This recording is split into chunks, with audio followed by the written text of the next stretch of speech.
Joe he spends money like it's nothing. Really? Yeah.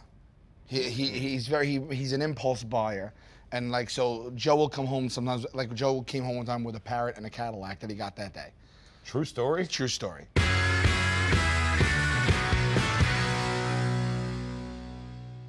Hey everybody, thank you for joining this week's web chat. As you know, we have guests from time to time, and I have a very special one today. This is Mr. Jay Oakerson, comedian extraordinaire, my dear friend. Thank you for having me. You're welcome. We're on the Impractical Jokers cruise right now, as we speak.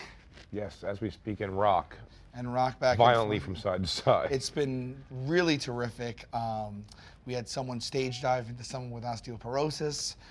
We had a woman punch a security guard in the nose, broke his nose. She's in jail. And a conga line. And a conga line. And those three things really, I mean, you can't get better than that, right? So you know what we do here every week. We answer fans' questions from Twitter.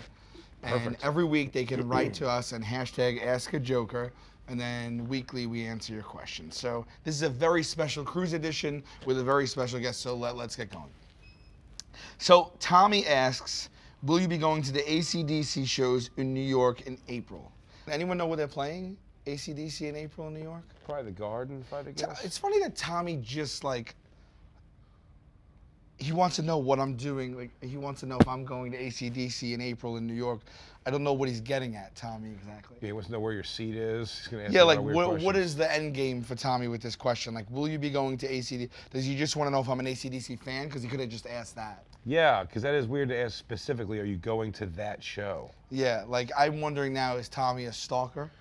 Yeah, should we warn the AC/DC people that maybe you should have extra security at that show? Yeah, or the government, like someone to like maybe do a background. I've been watching a lot of Homeland. Oh yeah, that'll get you. Maybe the government can do a background check on a Tommy. That's maybe Tommy. Maybe Tommy's looking out for you, and he's kind of giving you, are you going to the AC/DC show in April? Oh, and he's going like, don't. Oh, like he has insider information. Yeah, like, don't go. Maybe Tommy works for the government. That's right. And he's a fan.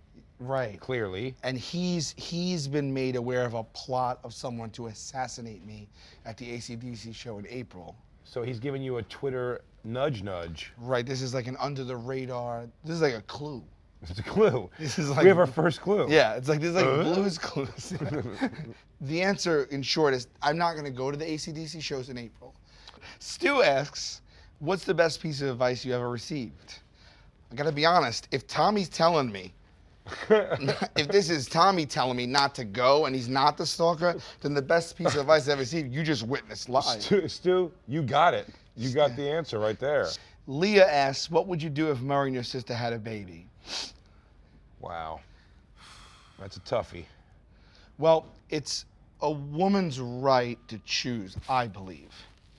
So if I found out that my sister had was with child or potentially with child from Murray, since it's a woman's right to choose, I would force her to choose to abort it. You know what's great about that is you try to be very diplomatic there. Yeah. You like, it's like Fonzie apologizing. You couldn't even get like the sorry out. You couldn't even say if she was pregnant with Murr's baby. You couldn't. You're like, if she was Carrie, if the beginning of life process was happening inside, no, it's just not I can't do it. Happen. You know, Murray, you know, it's no secret about how me and Murray, you know, our relationship is a rocky road. And as a matter of fact, hold on one second.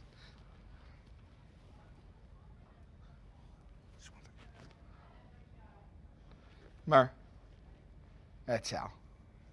Hey, buddy. No, I was just saying hello. Listen, there's an AC/DC show you should be going to in April. It's going to be amazing. I can get you cheap tickets. Apparently, it's going to be all the rage.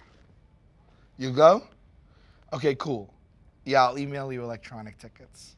All right, bye. Just give the credit to me, boy. Tommy hooked you up. Yeah. Thanks, Tommy. Thanks, Tommy.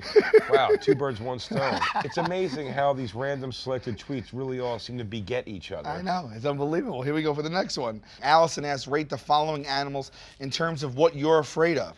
Cats, lizards, eagles, snakes, spiders, and rats. Nah. Thank you guys for joining Ask a Joker. Remember, you can hashtag each week, and then we answer your questions. Of course, Impractical Jokers is on Thursdays at 10 Eastern on truTV. Impracticaljokers.com for all other fun stuff. This is Jay Oakerson, everyone. Jay, give him some info. Thank you. At Big Jay Oakerson on Twitter and Instagram, and my podcast, Legion of Skanks, on iTunes, Anthony Cumia Network, and The Bonfire on Comedy Central Radio on Sirius XM. Okay, thanks for joining us, guys. Thank you.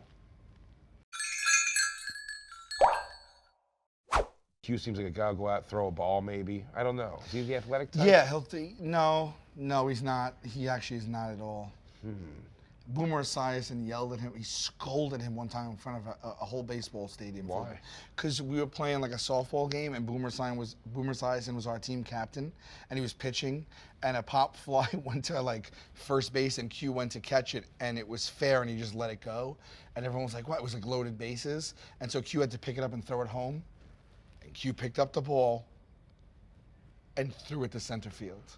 He threw it to Murray in center field. He didn't understand how the game worked? Did not. He won't tell you that. He'll tell you he was a little frazzled and didn't realize what he was doing. But he just wanted to throw it to maybe a friendly, he thought. He just saw, he saw an ally out there. He just saw people waving their hands. And so he just threw it. And Boomer Esiason walked up to him. This was a charity game.